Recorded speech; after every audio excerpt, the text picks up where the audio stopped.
Olá pessoal, mais um guia de leituras para a gente ler em 2024. Se você está acompanhando aqui esse iniciozinho de ano aqui no Seleção Literária, eu estou separando, fazendo as nossas listas de leituras que a gente vai ler em 2024. Agora, dessa vez, nesse vídeo, são os livros de não ficção, aqueles que trazem um outro tipo de pensamento pra gente, um pensamento mais factual, né, mais direto, às vezes mais filosófico também, mas que não deixam de ser tão inspirador quanto as nossas tradicionais obras de ficção que a gente já lê ao longo do ano aqui e que são a maioria também das nossas leituras. Então, se você está chegando aqui agora ao Seleção Literária, eu sou o Darwin e te convido para conhecer se inscrevendo aqui no canal. É importante que você esteja inscrito para ficar sempre recebendo as novidades que a gente lança ao longo das semanas. Então tem vídeos como esse, muitos guias de leituras, tem debates de notícias, tem crítica também, tem as nossas resenhas tradicionais aqui também. Então tem muito conteúdo, curiosidades para você acompanhar. Dessa vez são 5 livros de não ficção, separei algumas coisas assim bem diferentes para a gente acompanhar e conhecer histórias inusitadas, histórias surpreendentes e histórias de muita reflexão para a gente acompanhar aqui no Seleção Literária. Eu gosto de dedicar uma atenção aos livros de não ficção, não gosto tanto de ficar focado 100% em prosa ficcional. Acho que a não ficção também nos dá um repertório bacana do ponto de vista filosófico, do ponto de vista social, do ponto de vista histórico, político. Vocês que acompanham aqui há muitos anos, né?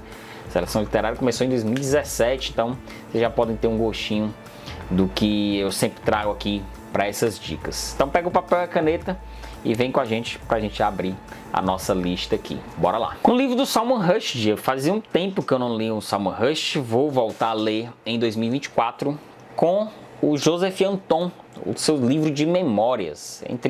Depois que ele lançou os Versos Satânicos, né, o Rushdie foi condenado à morte pelo Ayatollah Khomeini, o chefe religioso e político do Irã, naquela ocasião, porque ele corrompeu a palavra de Alá, segundo o Khomeini, e dedicou uma recompensa milionária pela cabeça do Salman Rushdie. E aqui ele conta as suas memórias, a sua relação com a literatura e a sua tentativa de escapar com vida dessa situação. Há alguns anos o Rushdie sofreu um atentado que quase lhe tirou a vida, ele deixou cego de um olho.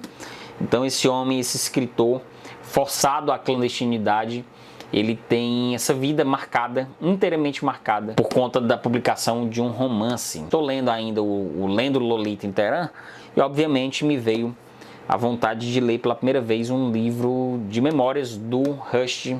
Já li os Versos Satânicos, que é um grande livro, já li o livro de contos dele. Ele traz muito da sua cultura, das suas origens para os romances dele. É um grande escritor realmente e eu estou empolgado para fazer a leitura desse livro de memórias aqui. Muito por conta da esteira do livro que eu tô lendo, né, da Azar Nafis, o Lendo Lolita em Teherã. Separei mais um livro do Gonçalo Júnior para cá, esse escritor tão prolífico que traz tanto da história do Brasil, de grandes artistas e grandes quadrinistas.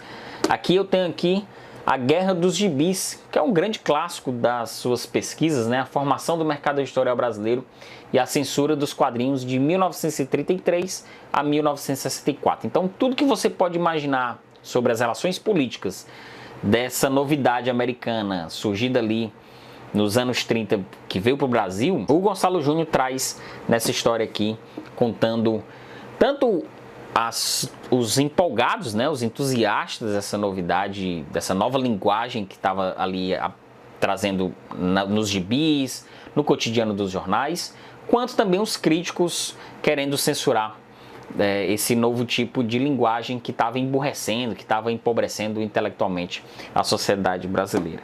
Esse livro ficou um tempo esgotado, eu tenho essa edição aqui já há alguns anos da Companhia das Letras, que foi a primeira edição, e foi relançada agora pela Conrad, uma nova edição da Guerra dos Gibis, que com certeza para quem gosta de quadrinhos, quem gosta de política e história nacional, história social, esse aqui é uma belíssima pedida de um livro maravilhoso, lindão, do nosso querido Gonçalo Júnior para a gente conferir em 2024. Aí eu vou ler pela primeira vez um livro da Sarah Bakewell, é uma filósofa que ela tem certo sucesso, tem alguns livros publicados aqui no Brasil, e eu separei esse aqui, ó, No Café Existencialista, o retrato da época em que a filosofia, a sensualidade e a rebeldia andavam juntas. Que ela conta a história dos filósofos existencialistas que estavam surgindo ali nos anos 30 em Paris, né? A Beauvoir, Simone de Beauvoir, o Jean-Paul Sartre e o Raymond Aron, que de certa forma abriu uma nova visão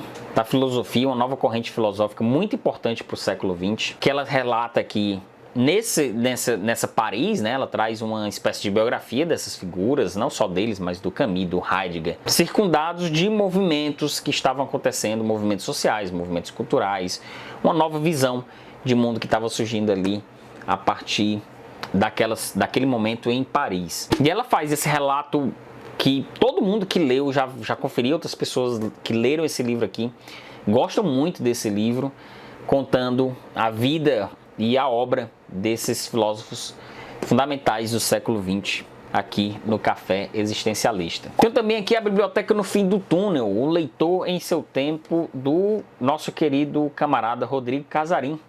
Esse livro foi lançado no ano passado e eu separei finalmente para ler, que o Rodrigo Casarim traz a coletânea dos seus textos. Para quem não sabe, o Casarim toca o Página 5, né, que é uma das mais importantes e notáveis páginas de literatura do país, que sai pelo UOL.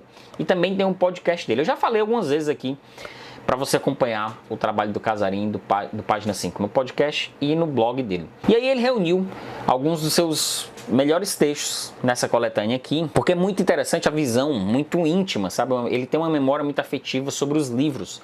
E ele relaciona isso também com as suas críticas, com as suas visões das suas leituras.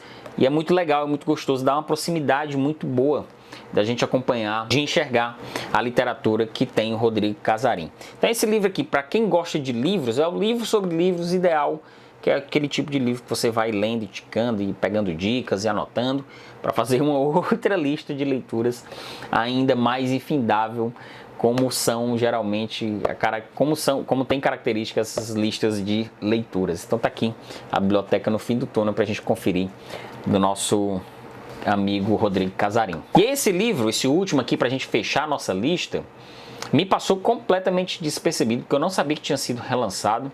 Eu encontrei casualmente e comprei na hora, que é o Tornar-se Negro, da psiquiatra Neuza Santos Souza. Esse livro foi publicado em 1983 por essa psiquiatra que relaciona a vida cotidiana dos negros brasileiros com a obra do Freud e do Fanon. Ou seja, ela traz quase de maneira inédita, eu só não posso cravar que foi de maneira inédita lá há quase 40 anos, a questão racial brasileira com as obras fundamentais da psicanálise. Então estou feliz de colocar esse livro aqui dessa intelectual importante para os estudos raciais brasileiros, a Neuza Santos Souza. Eu recomendo que você procure aí conhecer também. Eu vou me dedicar mais também a conhecer a obra dela, que fala sobre as questões hegemonicamente brancas da nossa sociedade, os conceitos de democracia racial, a nossa sociedade multirracial brasileira. Então esse aqui é um pontapé fundamental para a gente entrar dentro da obra da Neuza Santos Souza, relançados aqui pela Zaha, e também traz outros textos curtos também nessa edição aqui. Fiquei bem feliz de trazer esse livro aqui e espero que a gente possa abrir discussão dele também logo aqui no Seleção Literária. Bom, pessoal, se você chegou até o fim desse vídeo aqui, eu te agradeço demais pela sua atenção, pelo seu carinho de chegar até o fim aqui. Confira as HQs, porque a gente vai ler esse ano também. Separei 5 HQs para ler. Esse aqui, mais 5, e também os 12 livros de ficção que vai sair logo. Então, para você conferir tudo isso, aproveita para se inscrever no canal. É importante que você esteja inscrito, porque aí, sempre que sair vídeo novo, e vai sair muito vídeo aí, você aproveita já para ser notificado pelo YouTube estando inscrito. É de graça, você não gasta 2 segundinhos para se inscrever, e eu já agradeço de coração todo mundo que chegou até o final do vídeo, deixou aquele like, um comentário, deixa aqui os livros de não ficção também que você vai ler, aquela listinha boa que você tem para me passar aqui, pra gente trocar figurinha agora aqui nos comentários. É isso aí, pessoal. Valeu!